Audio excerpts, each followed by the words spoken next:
Dans le même contexte, tu parles aussi dans ta description LinkedIn, en fait, en soi. Je vous raconte mes succès et non mes échecs.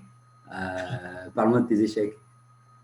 Ouais, avec plaisir. En plus tu dis qu'il n'y a pas assez de place dans la description LinkedIn Ouais, pour raconter tous tes échecs, mais parle-moi d'une histoire qui t'a touché, qui t'a fait grandir, qui était exceptionnelle, mais que tu as quand même rebondi. il y en a tellement. Il y en a tellement. Je pense que le truc le plus hard que j'ai eu quand même, c'était.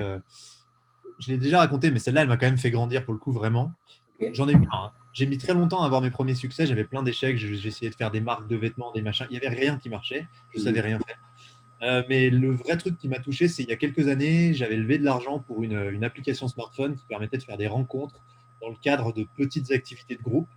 Ok. C'était un très bon concept, ça marchait bien. Il y avait beaucoup de monde qui était intéressé par le concept. Je te passe les détails, mais on a passé 3 ans à travailler sur cette Comme appli. on va sortir, comme Un peu site on comme va on va sortir. sortir, Ok. c'est ça, mais en mode plus pour les jeunes et puis quand même pas mal dédié à une rencontre qui serait quand même, qui se voudrait amoureuse, mais tu vois, c'était un prétexte à cette rencontre-là, on l'écrivait Ok. pas. Et en fait, Mhm. si tu veux, il y avait un énorme besoin apparent. Enfin, on pensait qu'il y avait un vrai besoin parce que beaucoup de gens nous disaient, moi ça m'intéresse à fond, s'il y a ça, j'y vais tout de suite.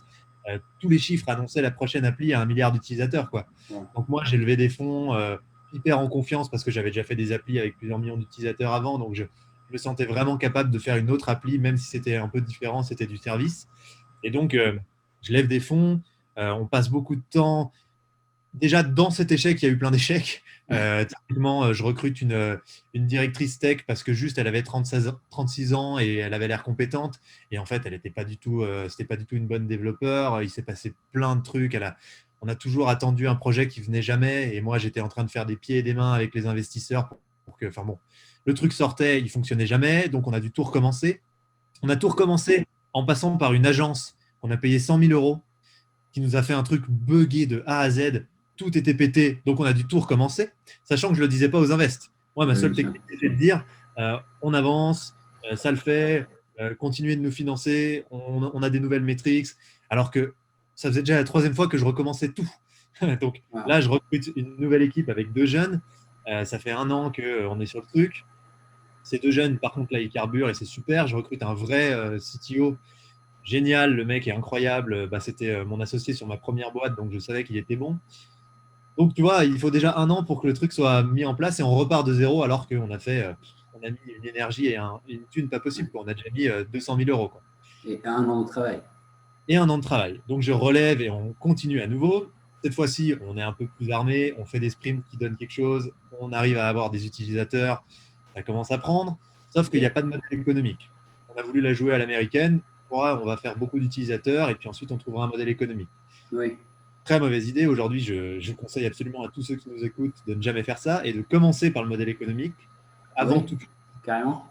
Et ah ouais, ouais, vraiment. Même avant le nom et avant le logo, moi maintenant, je teste le marché et je regarde s'il y a des intentions d'achat réelles. Vraiment. Et tu vois, c'est en partie grâce à cet échec que je suis en train de te raconter que Oui. je suis traumatisé au point que maintenant, c'est d'abord on vend, ensuite on voit. Et du coup, on a réussi à développer cette app, à monter à 100 000 utilisateurs quand même. Bon, on se démerdait, mais il n'y avait pas de rétention et il n'y avait pas de modèle économique. Et Oui. moi, entre-temps, je suis démarché par Thriller, un réseau social américain qui me propose de m'occuper de l'Europe. Donc, aventure assez dingue que j'accepte. Je me mets à développer l'Europe. Je suis moins présent auprès de cette équipe, de cette société qui s'appelait Start Corporation. Je les vois un peu, mais beaucoup moins. Et je reviens en grosso modo après 1 an et demi de Thriller, alors que j'étais en train de lever 800 et quelques mille euros pour cette appli-là parce que je me disais, bah, il va nous falloir de l'argent, donc on va relever. Je me dis, mais attends, est-ce qu'il n'y a pas un problème? À un moment, ça fait 3 ans qu'on est dessus et il n'y a toujours pas un modèle économique qui fonctionne. Hmm. Et donc, du coup, je me dis, bah, ok, j'arrête Thriller, je me concentre aussi là-dessus. Je me reconcentre dessus et je donne un petit ultimatum aux équipes en disant, les amis, il faut qu'on ait un modèle économique dans 3 mois, sinon moi j'arrête la levée de fonds et je la fais pas. Ça n'a aucun sens de relever encore de l'argent alors qu'on n'a rien qui fait des signes de D'entrée possible d'argent, quoi. Ouais. capacité à être autonome, quoi, Hmm. financièrement. Les équipes ont été incroyables, tout le monde s'est battu, on a tous essayé du mieux qu'on a pu et on a fait ce qu'on pouvait, mais malheureusement, on n'a pas réussi à avoir un modèle efficace. On avait des idées, mais voilà, c'était, si tu veux, c'est le genre d'idée qui est incroyable sur le papier, tout le monde te dit qu'il en a besoin, Mais en fait, Mm. dans la vraie vie, personne n'est prêt à payer pour. Et ça, Ouais. c'est un piège dans lequel tu peux vraiment tomber facilement quand on te prend, parce que c'est très souvent le cas. Ouais. Et c'est pour ça qu'il faut vraiment d'abord tester Mouton le à vrai. 5 pattes est gratuit. Si les gens payent, si les Ouais. gens te manifestent des vraies intentions d'achat dès le départ, tu sais que la suite de l'aventure, elle a du sens. Et dans le Mm. sens inverse, c'est vraiment une connerie. Et Ok. attention, parce que l'échec que je vais te raconter, il arrive maintenant. Là, pour l'instant, c'est juste, voilà. Ouais, ouais, Et lever des fonds, c'est bien, ça fait plaisir. 200 000 euros, 800 000 euros, ouais. ouais, bah, on avait levé 430 000 et là, on relevait 800 000. Donc, tu vois, c'était quand même. On avait mis un peu d'argent là-dessus. Et puis, moi, j'utilisais une partie du CA de Thriller, donc des revenus, qui étaient censés me payer moi et certains associés de Thriller qui étaient dans l'aventure de ce que je te raconte là, qui s'appelle Start Corporation. Ok. Et donc, comment on faisait passer ça? On a réussi à avoir. On faisait quand même 400 000 de CA à l'année, tu vois, avec cette boîte. Mais c'était une boîte qui était sous perfusion d'un autre modèle, donc ça n'avait aucun sens. Ok. Et du coup, je me retrouve à faire la réunion pour dire bah, les amis, je suis désolé, on arrête. Donc on arrête, les salariés, rupture conventionnelle, machin. Il nous restait peut-être 100 000 de trésor, ce qui nous permet de payer les ruptures conventionnelles. Et déjà, les gens ont été incroyables d'accepter des ruptures conventionnelles. Si ce n'était pas le cas, tu vois, on ne s'en sortait pas. Et du coup, je me dis, bon, bah, ça va passer. Et là, je me rends compte que, à force d'être sur 3 boîtes à la fois et d'être tout le temps à Paris, machin, j'ai oublié un tout petit détail qui est la TVA. Et comme on avait fait beaucoup de rentrées, mine de rien, on avait, je sais plus, 120 000 de TVA, quoi, tu vois. Et donc, du coup, je me retrouve 20%, ouais. à avoir 120 000 euros de dette avec cette boîte où je suis maintenant solo, quoi, parce que grosso modo, il n'y a plus personne.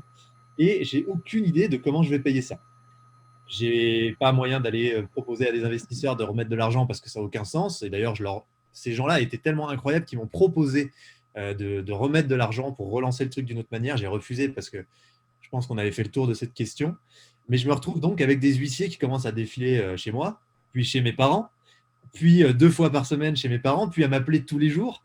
Et j'ai pas de solution. Donc je ne sais pas si tu te rends compte le niveau de Bien sûr. violence d'un moment comme ça. Et ça a duré 6 mois. Tu peux pas 6 mois. déclarer faillite de la boîte, tu pouvais pas faire quelque chose comme ça? En fait, je pouvais déposer le bilan tout Hmm. simplement et dire bah, je suis désolé, mais le risque que j'avais pas envie de prendre, c'est que j'allais me retrouver avec 5 ans sans possibilité d'entreprendre. Et moi, j'avais envie d'entreprendre plein de trucs. Bah oui, tu Et, m'étonnes. puis, ça pouvait faire aussi quelques autres quelques soucis que j'avais pas envie d'avoir. Donc, je me suis dit, comment je peux m'en Ok. sortir? Et du coup, j'ai réussi à vendre la boîte après avoir fait des pieds et des mains. Mais je suis allé voir tous les mecs, j'avais 2 discussions avancées, on va dire. Une avec Herbalife, qui est un truc Ouais, je de connais. produits sportifs, voilà. Et comme on avait fait une plateforme de micro-événementiel hyper bien foutue, si tu veux, eux, pour leur coach, c'était pas mal, c'était intéressant.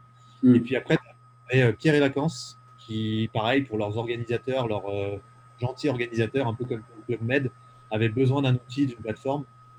Et finalement, c'est pas du tout eux qui m'ont racheté, c'est un groupe belge qui voulait relancer cette appli avec une proposition de valeur B2B. Enfin voilà. Ok. Mais du coup, il me l'a racheté en épongeant les dettes et il m'a mis à zéro, si tu veux. Mais Hmm. c'était déjà un hold-up total pour moi parce que donc, je me suis tapé. Ouais. Après 6 mois de peur, Laisse tomber, laisse tomber. Avec tes parents qui croient que tu vas aller en prison, qui te disent tous les jours, mais qu'est-ce que tu as fait 120 000 euros, c'est pas facile, quoi, quand même, ouais. Ah C'était ouais, quelle ouais. année, ça? Il y a longtemps? Non, il n'y a pas très longtemps, c'était il y a 2 ans et demi. Donc, tu Ok. vois, c'est pas vieux. Ouais, ouais. En fait, cette boîte, si tu veux, je l'ai lancée pas très longtemps après ma première boîte pour faire une première appli qui servait à faire des apéros entre étudiants. Et Ok. puis après, ça a dévié sur cette appli qui s'appelle WhoosUp. Euh, et ça a enchaîné et on s'est retrouvé à avancer, à avoir une équipe. Il y avait du monde, hein, on était une quinzaine sur cette boîte. Et finalement, j'ai en même temps, en parallèle, fait ce truc avec Thriller et je me suis retrouvé dans 3 boîtes en même temps à faire 90 heures par semaine avec des bureaux à Paris, à Lyon, à Grenoble. Donc, j'ai pas assez suivi.